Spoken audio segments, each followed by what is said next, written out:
I was in labor, alone in my car, screaming in pain, while my husband boarded a flight for a family trip with his parents.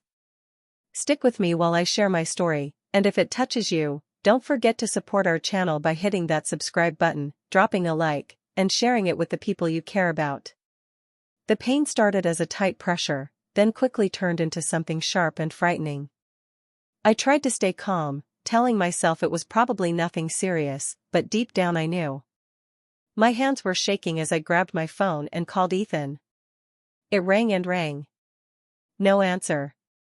I texted him, then called again. Still nothing. I was sitting in my car, parked just outside the hospital, leaning forward and breathing hard. Every few minutes, the pain came back stronger. I felt sweat running down my face, and tears I didn't even remember crying. I wasn't scared of giving birth.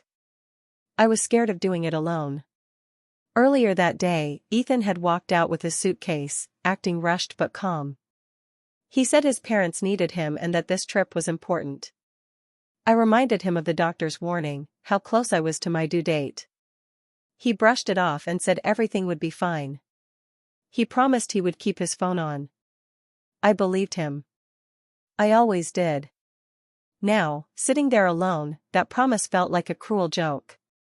I watched families walk into the hospital together. Husbands holding bags, wives leaning on their arms.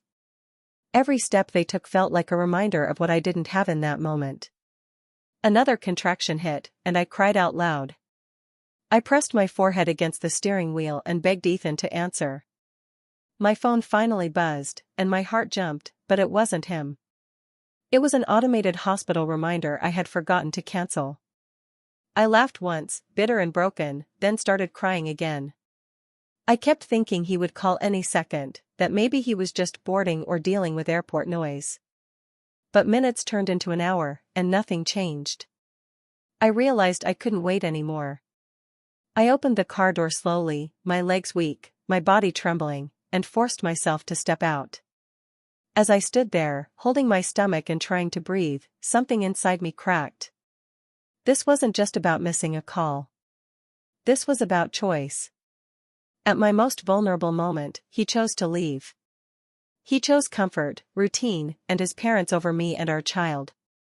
By the time I made it through the hospital doors, I already knew something had shifted inside my heart. Trust doesn't break loudly.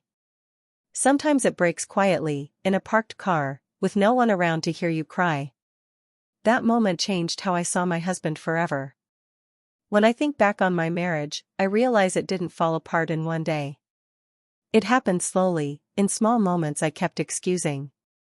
When I met Ethan, he was charming and full of big plans, even though his life was far from stable. His jobs never lasted long, and every setback hit his confidence hard.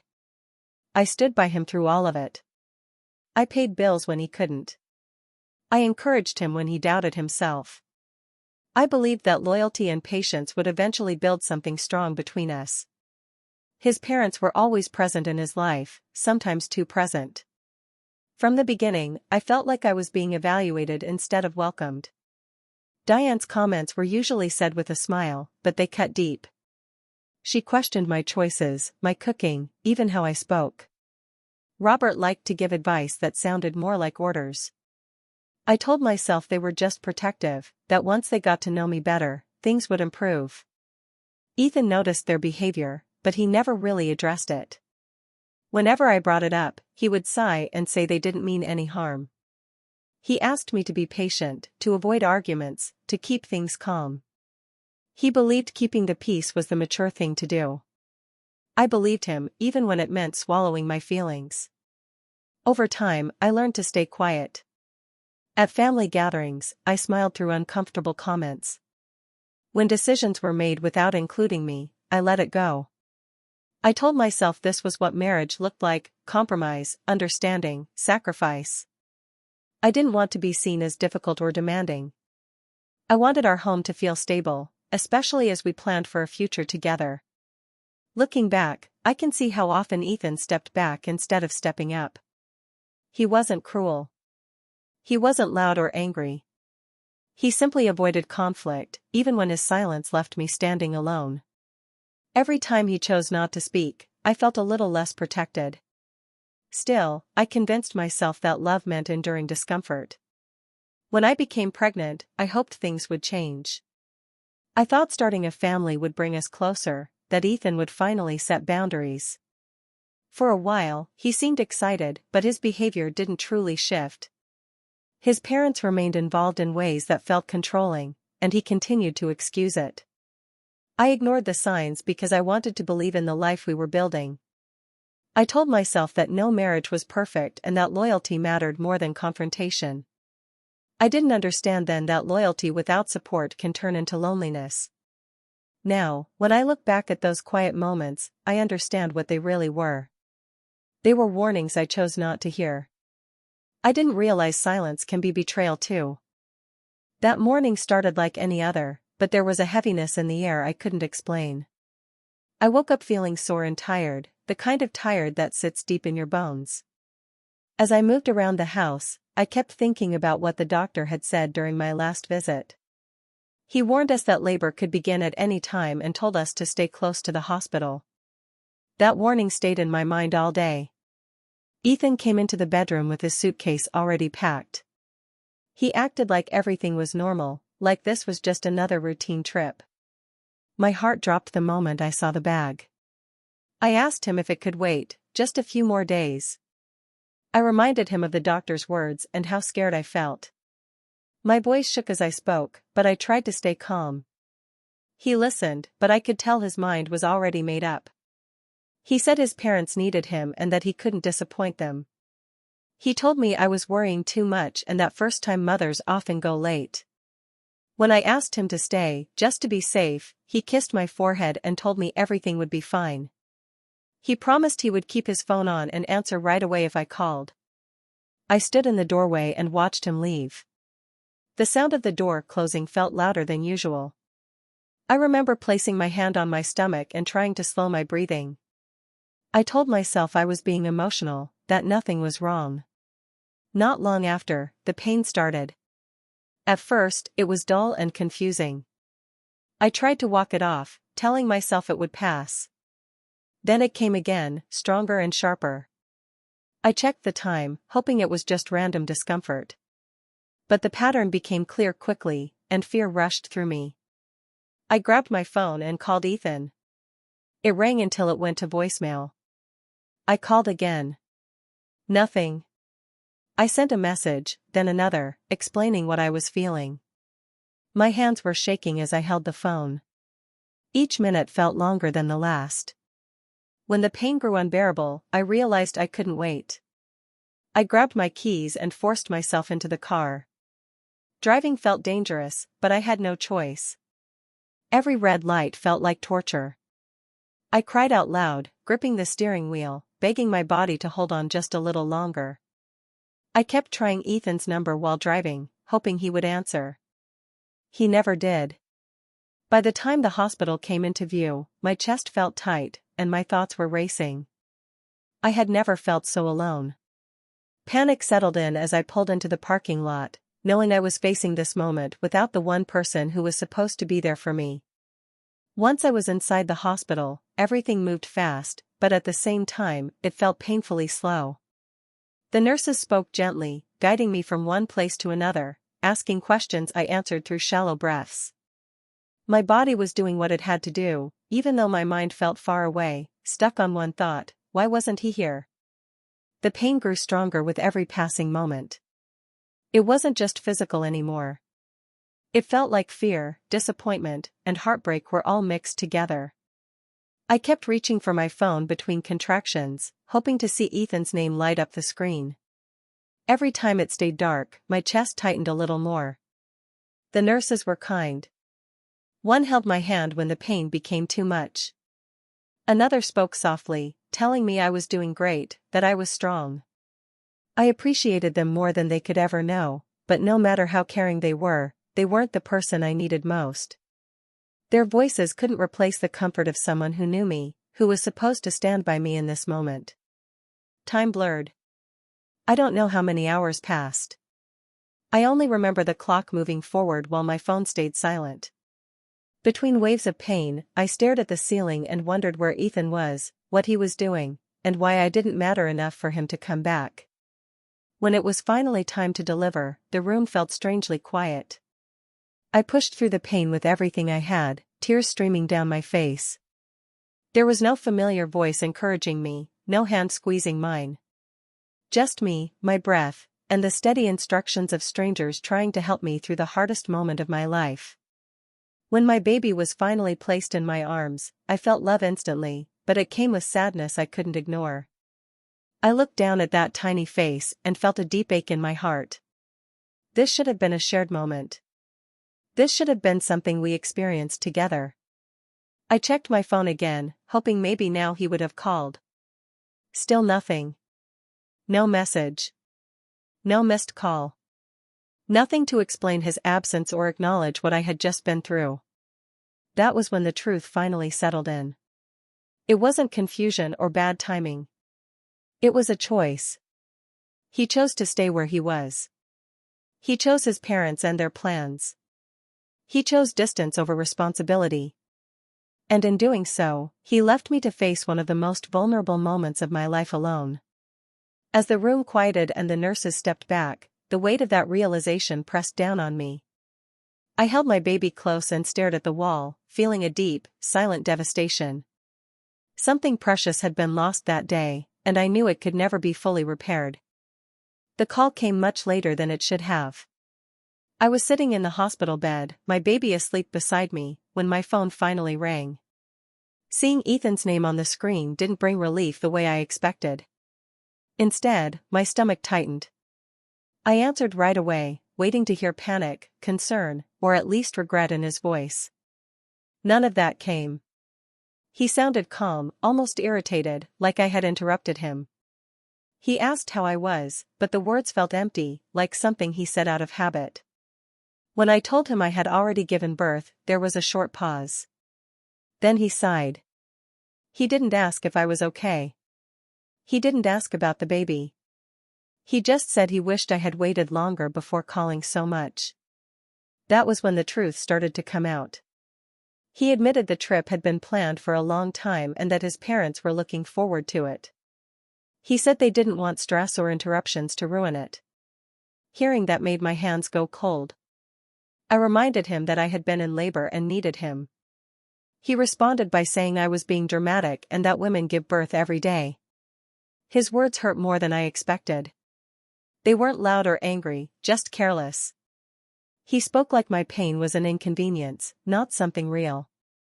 When I asked why he didn't answer his phone, he said his parents didn't think it was necessary for him to rush back.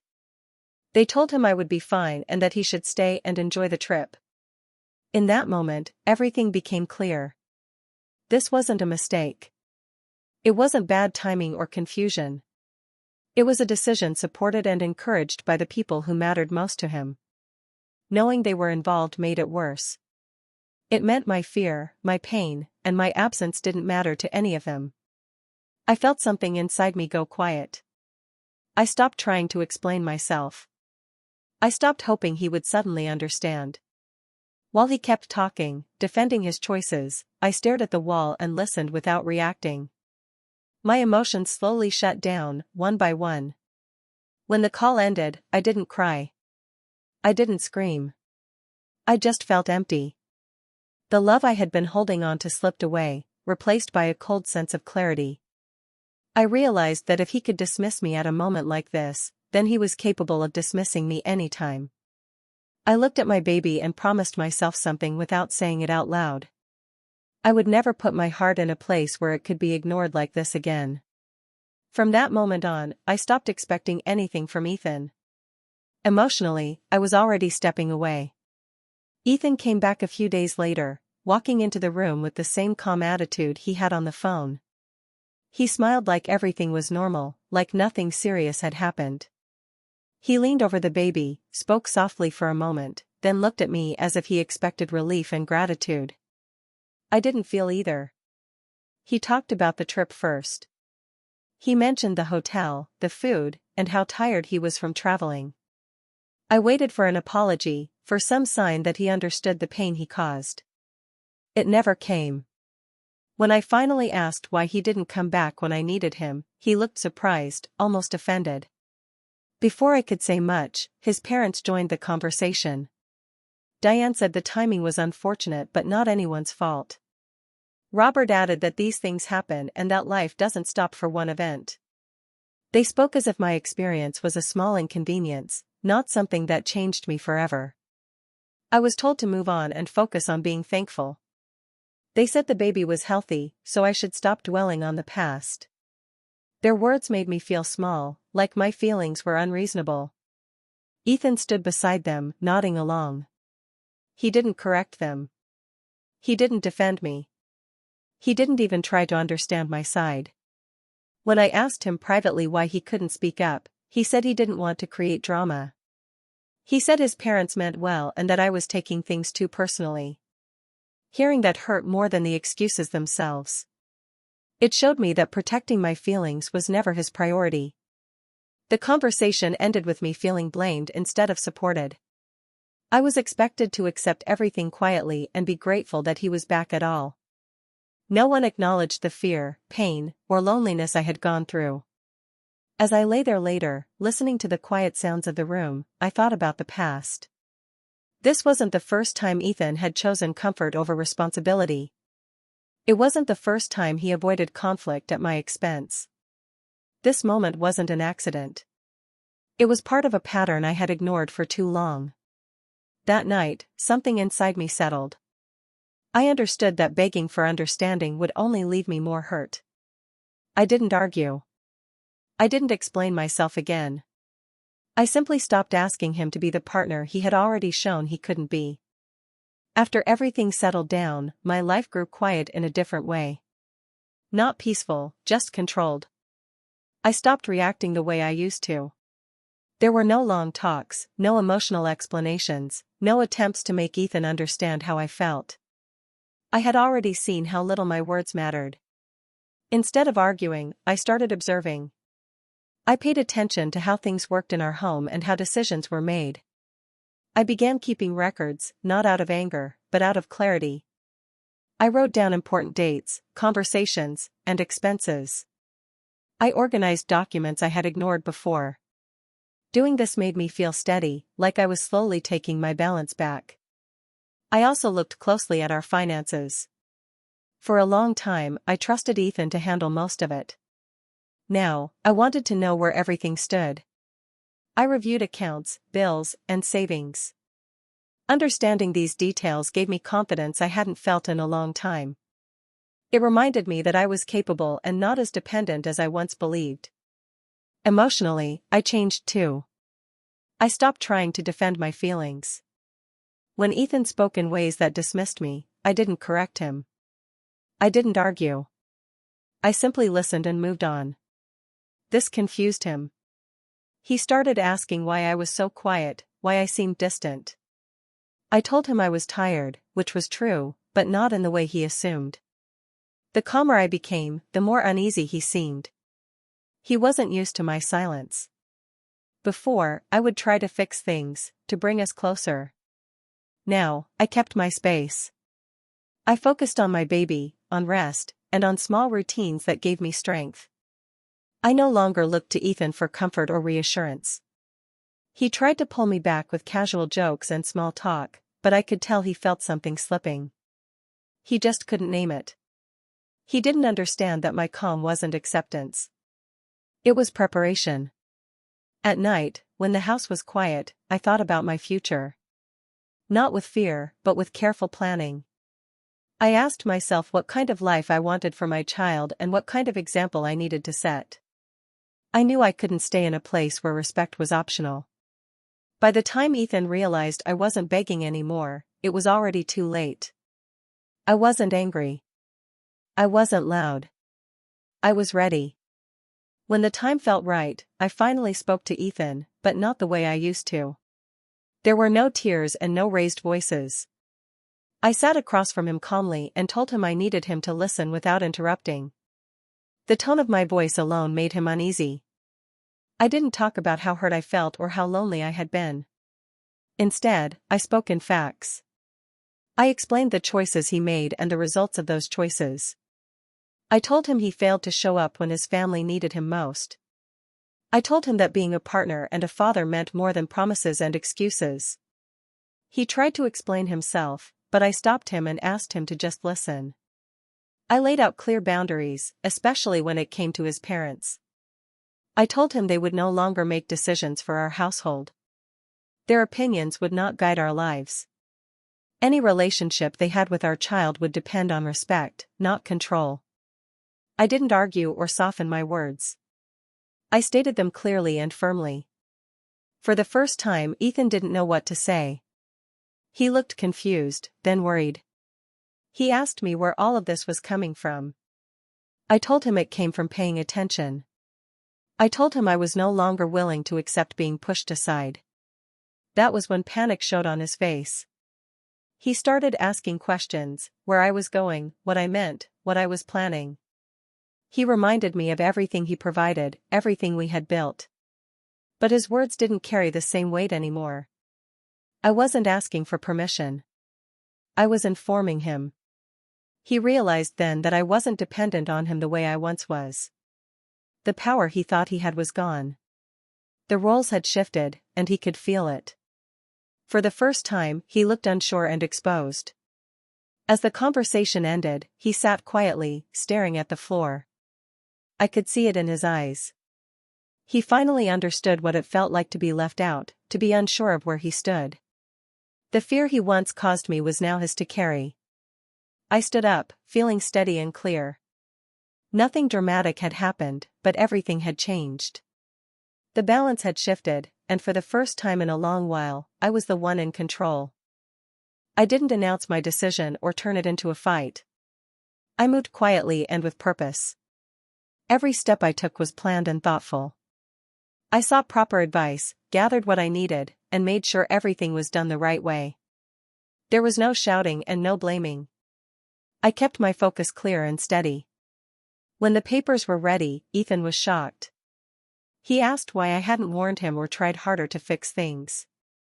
I told him I had tried for years, just not in ways he noticed. I didn't raise my voice. I didn't argue. I simply told the truth and let it stand on its own. His parents were angry when they realized they no longer had control. Their opinions no longer shaped my life, and their access was limited by clear rules. There were no more surprise visits or pressure-filled conversations. Everything had boundaries now, and those boundaries were not open for discussion. Ethan struggled with the change. He had always assumed things would return to normal once enough time passed. Now, he had to face the results of his choices without anyone smoothing things over for him. He tried to blame stress, timing, and misunderstandings, but none of it changed what had already been done. Meanwhile, my life slowly began to feel lighter. I focused on my child and creating a stable, peaceful environment. I set routines that brought comfort and confidence. Each small step forward reminded me of my strength and independence. I learned how to make decisions without fear. I trusted myself again. The silence that once felt heavy now felt calm. I wasn't chasing closure or apologies. I didn't need them anymore. Watching Ethan struggle wasn't satisfying in a loud or dramatic way. It was quiet. It was simply the natural outcome of his actions. I didn't have to hurt him to prove a point. Life did that on its own. In the end, there was no chaos, no public scene, and no bitterness. There was only a clear sense of justice. I walked away with my dignity intact, knowing I chose peace over pain and self-respect over staying silent. Looking back on everything, I see now how much I grew from the pain I endured. The betrayal I experienced wasn't sudden, it was a series of choices, small and large, that showed me who Ethan really was. At first, I felt broken, angry, and lost. But over time, those feelings gave way to understanding, and then to strength. I realized something important: love without protection is not love at all. If someone truly cares, they don't abandon you when you need them most. They stand by your side, not leave you alone to face life's hardest moments. I had loved deeply, but that love had been taken for granted, overlooked, and dismissed. Recognizing this was painful, but it was also freeing. It became clear that I didn't lose a husband. I lost a burden I didn't need to carry anymore. The weight of excuses, broken promises, and neglect lifted when I stopped hoping for him to change. I stopped waiting for recognition that would never come. Instead, I focused on what mattered: my child, my well-being, and my future. That focus gave me purpose and clarity. I also learned to trust myself in a new way. Every decision I made from that point forward was guided by reason and self-respect, not fear or hope that someone else would meet me halfway. I could see clearly what was healthy, what was fair, and what was worth my energy. I stopped apologizing for wanting respect and care. I stopped asking for validation from someone who had already proven he could not give it. Looking at my life now, I see peace where there was once chaos. I see confidence where there was once doubt. I see a quiet victory that no one else can take away. The sense of justice I feel isn't about revenge or punishment. It's about knowing I chose myself and my child first, above anyone who didn't value us when it mattered most. To anyone listening, I want you to understand this: if someone abandons you at your weakest moment, they don't deserve you at your strongest.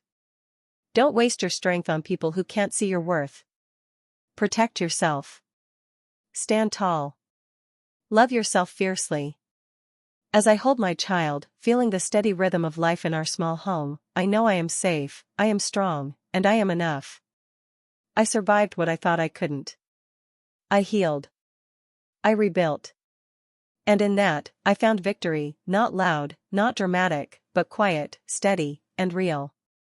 The kind of victory that comes from rising above betrayal, claiming your life, and walking forward with dignity intact.